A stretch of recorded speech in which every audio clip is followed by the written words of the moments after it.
थिया नामक ग्रह सूरज की परिक्रमा किया करता था। पृथ्वी पर आज से लगभग 20 करोड़ साल। Hello guys, welcome back to my new blog. तो गाइज हम तारामंडल पहुंच चुके हैं और अब तारामंडल का हम शो देखने जा रहे हैं। यहाँ के बाद अब फिर चलेंगे नौका विहार।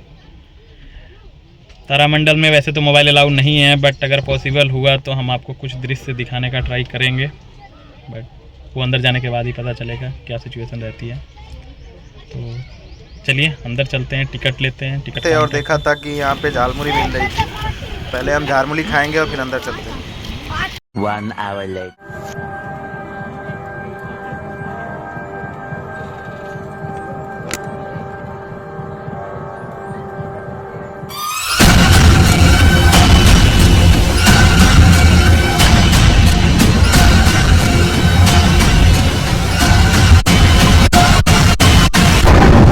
इस वक्त आप आराम से बैठकर इस वीडियो को देख रहे हैं, मगर मैं आपको कहूँ, आज जिस जगह पर आप अभी बैठे हो वो जमीन आज से करोड़ों साल पहले 8,500 डिग्री के तापमान से उबल रही थी। या जिस जगह पर आप बैठे हैं वो जगह लाखों सालों तक बर्फ से ढकी हुई थी। ये दोनों बातें सच हैं। इस 15 मिनट की वीडियो के अंदर आप आज हमारा सौर मंडल है, वहाँ विभिन्न प्रकार की गैस और धूल के बादल हुआ करते थे। वैज्ञानिकों के मुताबिक इन धूल के बादलों से दूर एक तारा हुआ करता था। वक्त के साथ साथ उस तारे की ऊर्जा कम होने लगी, जिसके कारण उसके अंदर एक विशाल विस्फोट हुआ। विस्फोट की वजह से अंतरिक्ष की ये धूल एक दूसरे से दबने लगी। इस दौरान बादलों में स्थित धूल के कण दबाव और गर्मी के कारण बड़े उल्कापिंड और पत्थरों में परिवर्तित हो चुके थे, और इसी दबाव की वजह से इन बादलों में स्थित रेडियो एक्टिव पदार्थ ने ग्रेविटी का निर्माण किया। इस ग्रेविटी के कारण बीच में हाइड्रोजन और हीलियम इकट्ठा होने लगे। बीच के इस भयंकर दबाव के कारण एक विशाल विस्फोट हुआ, और इसी विस्फोट के कारण हमारे सूरज का जन्म हुआ। अंतरिक्ष में फैले एस्ट्रॉयड यानी क्षुद्र ग्रहों में भारी वजन की वजह से सूरज के करीब आकर सूरज की परिक्रमा करने लगे। धीरे धीरे इन्हीं एस्ट्रॉयड में भारी टकराव हुआ, जिसके फलस्वरूप मरकरी, विनस, अर्थ और मार्स जैसे ग्रहों का निर्माण हुआ। वैज्ञानिकों के मुताबिक उस वक्त पृथ्वी और मार्स यानी मंगल ग्रह के बीच ग्रेविटी होने की वजह से सूरज की परिक्रमा करने वाले एस्ट्रॉयड अब पृथ्वी की परिक्रमा करने लगे, और धीरे धीरे करोड़ों सालों तक ये पृथ्वी पर गिरते रहे। और ऐसी घटना हमारे पड़ोसी ग्रह थिया पर भी हो रही थी, जिसके कारण थिया पृथ्वी के और करीब आने लगा और आकर पृथ्वी से टकराया। इस भयंकर टकराव की वजह से पृथ्वी के हिस्से कणों के रूप में अंतरिक्ष में फैल गए और एक रिंग्स की तरह पृथ्वी की परिक्रमा करने लगे। इन्हीं परिक्रमा करते हुए कणों में टकराव होने लगा, जिसके कारण हमारे चांद का निर्माण हुआ। उस वक्त पृथ्वी पर सिर्फ एक ही समुद्र हुआ करता था, और वो था 1900 डिग्री सेल्सियस के तापमान पर उबलते हुए लावे का। उबल रही थी वो सारी चीजें जिसे आज आप अलग अलग नाम से जानते हैं। वक्त के साथ साथ पृथ्वी धीरे धीरे ठंडी हो रही थी, जिसके कारण पृथ्वी के भारी तत्व जैसे धातु और रेडियो एक्टिव पदार्थ पृथ्वी के केंद्र में जाकर इकट्ठा हो गए, और हल्के पदार्थ पृथ्वी की सतह पर आ गए। लाखों सालों तक पृथ्वी पर उल्कापिंडों की बरसात हुई, और इन गिरते हुए उल्कापिंडों में जमा था नमक, मिनरल्स और पानी। करोड़ों सालों तक इन उल्कापिंडों की बरसात होती रही, और धीरे धीरे पृथ्वी की ऊपरी सतह पानी से ढकने लगी।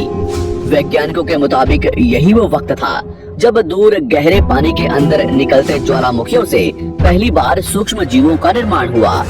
लाखों सालों बाद एक वक्त ऐसा आया जब पृथ्वी की पूरी सतह पानी से ढक चुकी थी। हमारी पृथ्वी के सबसे अंदर का कोर रेडियो एक्टिव पदार्थ से बने होने की वजह से हरदम गर्म होता रहता है, लेकिन जब भी पृथ्वी की ऊपरी जमीन ठंडी हो जाती है तब पृथ्वी के अंदर की गर्मी बाहर नहीं निकल पाती, जिसके कारण ज्वालामुखियों का निर्माण होता है। और उस वक्त कुछ ऐसा ही हुआ। पानी से ढकी हुई पृथ्वी पर हजारों की तादाद में ज्वालामुखी निकलने लगे, और आने वाले लाखों सालों तक इन ज्वालामुखियों का निकलना जारी रहा, जिससे पानी के ऊपर जमीन का निर्माण हो रहा था। इस वक्त भी पृथ्वी पर वातावरण न होने की वजह से अंतरिक्ष से उल्कापिंडों की बरसात हो रही थी। आज से लगभग 300 करोड़ साल पहले पृथ्वी पर ऐसा वक्त आया जब पृथ्वी का वातावरण लगभग स्थिर होने लगा था। ज्वालामुखी निकलने धीरे हो गए थे, और पृथ्वी का एक दिन 12 घंटे का हुआ करता था। साल बीतते गए और धीरे धीरे ये सूक्ष्म जीव विकसित होते गए और समूह में रहने लगे। आज से लगभग 250 करोड़ तरफ बढ़ रही थी।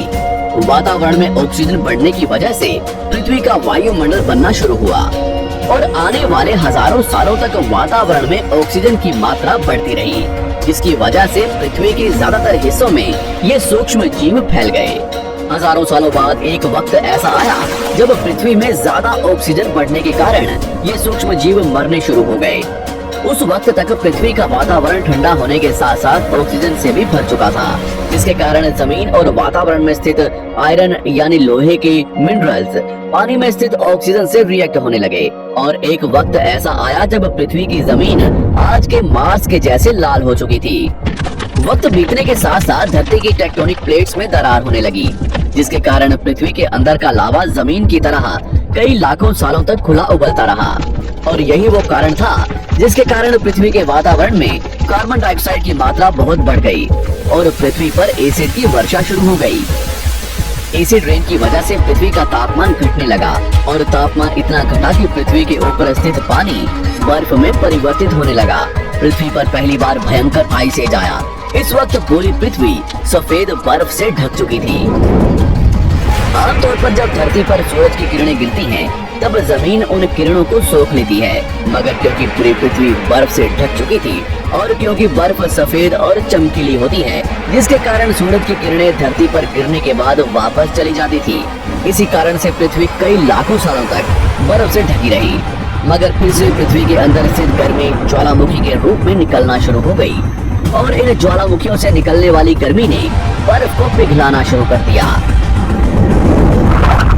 इसी बीच पृथ्वी की गहराई में बचे कुछ सूक्ष्म जीव धीरे धीरे बदल रहे थे और अब वो ऑक्सीजन को अपने शरीर को बड़ा और जटिल बनाने के लिए इस्तेमाल करने लगे थे।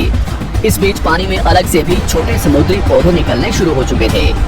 वहाँ जैसे जैसे ज्वालामुखी निकल रहे थे, वैसे वैसे वातावरण कार्बन डाइऑक्साइड की वजह से गर्म हो रहा था। वक्त के साथ साथ बर्फ तो पिघलने लगी, मगर धरती पर फिर से एसिड की वर्षा शुरू हो गई, जिसके कारण फिर पृथ्वी ठंडी होने लगी और फिर पृथ्वी की ज्यादातर सतह बर्फ से ढक गई। ऐसा बार बार कई हजारों सालों तक होता रहा और इसी कारण से अब समुद्री जीव धीरे धीरे वातावरण के हिसाब से विकसित हो रहे थे। इस बीच कई सारे जीव और समुद्री जंगल विलुप्त हो गए, मगर जो बच गए वो धीरे धीरे पृथ्वी के बदलते तापमान के हिसाब से ढलते गए और अब हजारों सालों बाद समुद्री पेड़ बर्फ की वजह से पूरी तरह से मरते या सूखते नहीं थे। अब सूक्ष्म जीव समुद्री जीव बन चुके थे। जब फिर से ज्वालामुखियों ने पृथ्वी की बर्फ को पिघलाना शुरू किया, तब ये समुद्री पेड़ जल्दी विकसित होकर फैल गए। धीरे धीरे वातावरण में ऑक्सीजन की मात्रा बढ़ने लगी और पृथ्वी पर होने वाली एसिड की वर्षा कम होने लगी।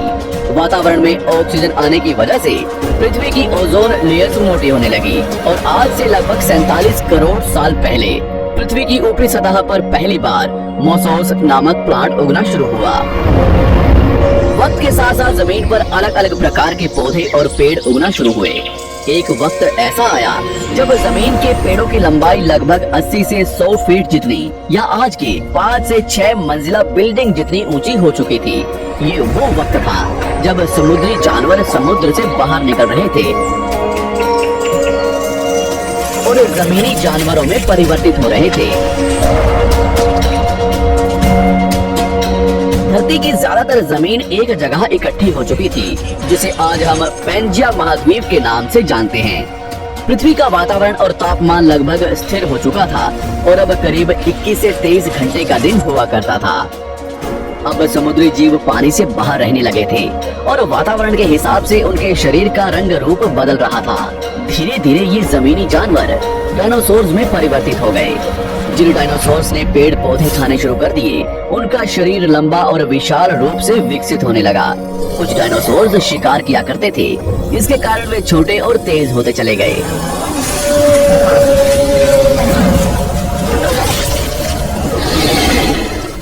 पृथ्वी की ऊपरी जमीन एक जगह इकट्ठी होने के कारण ज्यादातर जमीन रेगिस्तान और बंजर हो चुकी थी। ज्यादातर जंगल समुद्र के करीब हुआ करते थे, जिसमें डायनासोर्स रहा करते थे। आज से लगभग 20 करोड़ साल पहले पैंजिया महाद्वीप टूटना शुरू हो गया।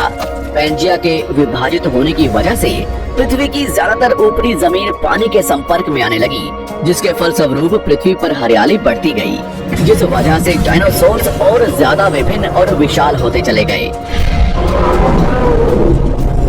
डायनासोर्स ने आने वाले लगभग 20 से 30 करोड़ सालों तक पृथ्वी पर राज किया। उस वक्त डायनासोर्स समुद्र से लेकर जमीन और आसमान तक पूरी पृथ्वी पर राज किया करते थे। इस दौरान अफ्रीका से टूटा भारत सीधे आकर आज के तिब्बत से टकराया और इस टकराव की वजह से हिमालय का निर्माण हुआ।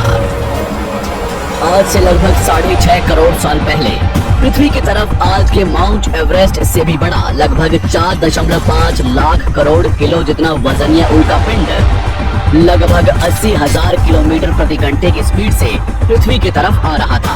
पृथ्वी की सतह को छूते ही उसमें भयंकर आग लगी और वो जलते हुए सीधा पृथ्वी से टकराया। इस टकराव से निकलने वाली ऊर्जा आज के 10 करोड़ परमाणु बम एक साथ फटने के बराबर थी। जहां ये उल्का पिंड गिरा, वहां के जानवर और पेड़ तुरंत भाप बनकर जल गए। गिरते ही पृथ्वी पर पूरी तरह धूल फैलने लगी, समुद्र में भयंकर बाढ़ आने लगी। भूकंप और आग ने पृथ्वी को जलाना शुरू कर दिया। कुछ ही घंटों में पूरी पृथ्वी के वातावरण में हानिकारक गैस और धूल की वजह से पृथ्वी नर्क हो चुकी थी। डायनासोर्स, घुटन, आग और भूखमरी से पूरी तरह विलुप्त हो गए। इस वक्त हमारे पूर्वज जमीन के अंदर रहा करते थे, जिसके कारण वो इस विशाल प्रलय से बच गए। पृथ्वी का वातावरण पूरी तरह से काला और अंधेरा हो चुका था, जिस इंसान बनने में कई लाखों सालों का। मगर हमने इन 100 सालों में जितना पृथ्वी को गंदा और तबाह किया है, उतना आज तक किसी भी प्रजाति ने नहीं किया होगा। हम फिर से धरती को गर्म कर रहे हैं और कार्बन डाइऑक्साइड की मात्रा बढ़ा रहे हैं। वैज्ञानिकों का मानना है कि पृथ्वी पर फिर से विशाल परिवर्तन होने वाला है। तो गाइज, आपने इस ब्लॉग में देखा तारामंडल के बारे में और हमारे अंतरिक्ष में कैसे तारा बना, कैसे सूर्य बना और आगे फ्यूचर में सूर्य पृथ्वी को कैसे नाश करने वाला, बहुत सारी चीज़ें आपने इसमें जानी। तो इस ब्लॉग के लिए इतना ही रखते हैं। मिलते हैं किसी नए ब्लॉग में। लाइक कीजिए, शेयर कीजिए, सब्सक्राइब कीजिए। Thank you so much.